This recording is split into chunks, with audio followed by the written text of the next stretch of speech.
Hey, Mike Wolf from Mike Wolf Mastery. Today I'm coming to you from Calgary, Canada, where I am hunkered down. If you're watching this during the COVID-19 pandemic of 2020, I know a lot of you have if you're an investor already, you have a lot of questions. And if you're thinking of getting into real estate, I seem to be getting a lot of people that are, maybe they've lost their job and they're looking for a career change. And we're heading into probably the best time ever to be a real estate investor because there's going to be a lot of people having issues. And if you can solve their problems and create a win-win, you can help somebody else and at the same time monetize it.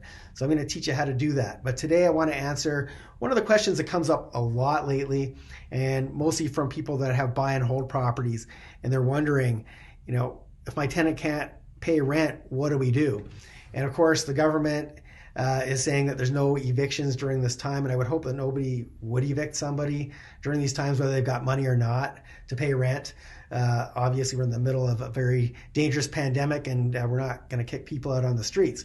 But the other side of the equation is, as a real estate investor, as somebody who owns a revenue property, we need our revenue too. And so how do we deal with this? And of course, in Canada and the US and maybe some other countries, the government has basically almost made it sound like, not only can people not be kicked out during these times, but they almost made it sound like people don't have to pay their rent. And so this is where you got to be really strategic with how you handle it.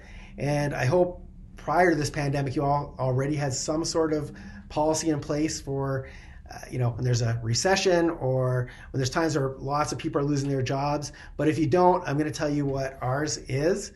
For those of you who are already investing with me in Atlanta through my turnkey properties, we're already doing this for you. So you don't have to worry about any of this. Our property management team is talking to your tenants already and negotiating on your behalf and figuring out a win-win. But in any case, if you're managing your own properties, I'm going to give you some pointers on what you can do to make this as stress-free as possible for both yourself and your tenants. So first of all, it's very important to be empathetic. And so prior to rent day, you're going to have a conversation with your tenants. You're not going to do this on rent day. You're going to have this in advance and as early as possible so that you can prepare for what's going to happen or not happen on rent day. So first of all, you're going to put health first. When you get on the call with them, first thing you're going to do is ask how they're doing. Are they healthy? Make sure that their loved ones are safe, that they're safe. Make sure that everything's good in the home since they're spending a lot of time there. That's what you're going to do first. You're not going to talk numbers. You're not going to talk rent. You're not going to talk any of that stuff other than health first. And just like you want to be empathetic towards your tenant, you also want to create empathy from them towards you, because a lot of tenants assume, oh, you're the landlord. They assume that we're gazillionaires, if that's a word. They think that we're living in some castle and our life is perfect and this pandemic isn't affecting us in any way, and the money, whatever, it's not a big deal. And sometimes they think that the owners of their homes are, big corporations that own thousands of homes, and they're just a number. And if you don't get their rent, you're going to be fine. So you also want to let them know that, hey, you know what, you're safe, but guess what? I've got, these times are tough for me too. I've got I've got mortgage payments, and I'm paying, insurance and property taxes on the home that you're in. And so I'm just trying to, create a win-win. But you're not going to even get too much into detail yet, because you're not going to assume that they can't afford rent. A lot of people are still working. They may be working from home. A lot of people have, even if they're not working, they have money saved up. Not everybody lives paycheck to paycheck. And if you did a good job picking tenants before this all happened, then one of the things you should have looked at is their reserve funds and how much money they've got in their bank account. And obviously you don't want to put people in that are living paycheck to paycheck, because if they miss one paycheck, guess who's not getting paid? You. So these are things you want to look at in advance. And one of the other reasons why we've been so successful, by the way, our delinquency rate in Atlanta is much lower than the national average right now for April 1st. And that's because also we're doing rent-to-owns for our tenants. And so they've got some skin in the game. And typically a rent-to-own tenant, somebody who wants to purchase that property, they're typically going to take better care of the home. They're going to be more responsible. They're going to be less, expecting you to give them handouts. They just have a different mindset. So something to think about in the future as you're putting future tenants into your properties. But so once again, you want to get these people though sympathetic towards the fact that you're not living the high life, that you have bills too. You got to put food on your table, feed your family, and not adversarial at all. You want to make it so you're both on the same page. You and the tenants on the same page, going through the same pandemic together, having the same fears, the same challenges. Very, very important. Then you want to start talking about getting a little bit into the money part, saying, hey, you know what? Are you still working? Is everything good? You're going to have to get to the money part. And at that point, some of the people are going to be fine. At this point, you've created some rapport, hopefully. So hopefully they're not going to come to you and treat you like you're the bad guy. And some of these people will be able to pay in full. And that's been the case for most of our clients. The vast majority of them could pay in full. But if they're having financial problems, you don't want to go straight to, oh, well, don't worry, you don't have to pay. You never want to have them not pay, because once they get in the habit of not paying, it's going to take a long time, if ever, that they ever pay again.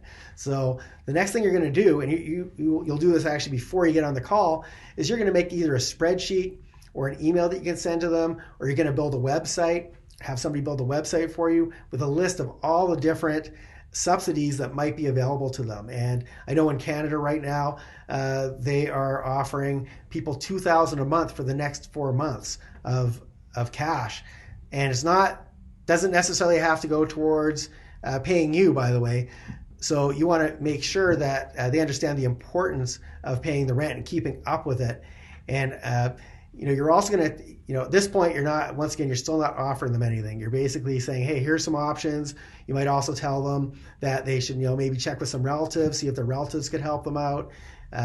You're also going to let them pay, if they want to do, if you're not already taking credit cards in some way or PayPal, maybe offer to take care of the fees if they do a cash advance to pay you. You want to make it so that, there's a very good chance that they're going to pay you. Now, if they say, none of these things are going to work, they absolutely have no options, or credit cards are maxed out, all their relatives are in a really bad spot, like I said, you're going to tell them about all these different subsidies at the federal, the state or provincial level, the municipal level. And you'll say, hey, you know what, go apply for all these things. And then you're going to ask for, how much can they afford to pay right now? And you don't want to take zero for an answer. You want to get something right now, because like I said, once they don't make a payment, once they get used to that, they are not going to get back on track for a long, long time. So you're going to tell them that whatever they don't pay now, they're going to have to make up for it at a later time. And so if their rent is $1,000 a month and they only can afford to pay $500 right now, you're going to tell them, hey, you know what, that other $500, if you miss 3 months, you're going to be behind by $1,500. Do you want to put that over 12 payments or 15 payments or 6 payments? No matter what, they're going to have to pay that back. The other thing you might want to do is to incentivize it for them to pay you now. So if the rent's $1,000, perhaps say, hey, you know what, if you can pay me now, I get the times are really tough. I tell you what, why don't you just pay me $900? If you pay me this week, it's only going to be $900 instead of $1,000, and we'll do that for the next 3 months. I'll give you $100 off your rent. So you really want to encourage them to start to keep up to date if at all possible, if not to make installments. And then you also want them to apply for anything that they're eligible for and keep you posted on that, because you want to make sure that they pay you when that money comes in and not buy the newest iPhone or a fancier TV to watch Netflix on. So these are all really important things that will most likely end up, net you more money in your pocket, keep your relationship with your tenant still on good terms. And, once again, you always have to make sure you have some sort of policy. You don't want to wing it when it comes to this sort of thing. You also don't want to be unsympathetic. And you've got to remember, these people are, they're struggling. A lot of people are in fear right now. And a lot of people have sick relatives. So be empathetic, create win-wins, negotiate with your tenants, and if you do that, you're going to have a much better long-term relationship with your existing tenants. So I hope you found that helpful. If it did, please like this video, share it with your friends, and make sure you subscribe to my YouTube channel so you get all my latest videos. As long as I'm hunkered down, I'm going to be creating a lot of content. And send your questions to me, info@mikewolfmastery.com. I try to answer each and every single question that I get. And also, if you want to invest in properties the easy way, take a look at my masterclass, my passive income masterclass, where I teach you how you can invest in turnkey properties and have other people dealing with your tenants, so you're not dealing with all this stuff, and getting more cash flow, more passive income, and doing less work, working smart instead of hard. So please click the link below to get that.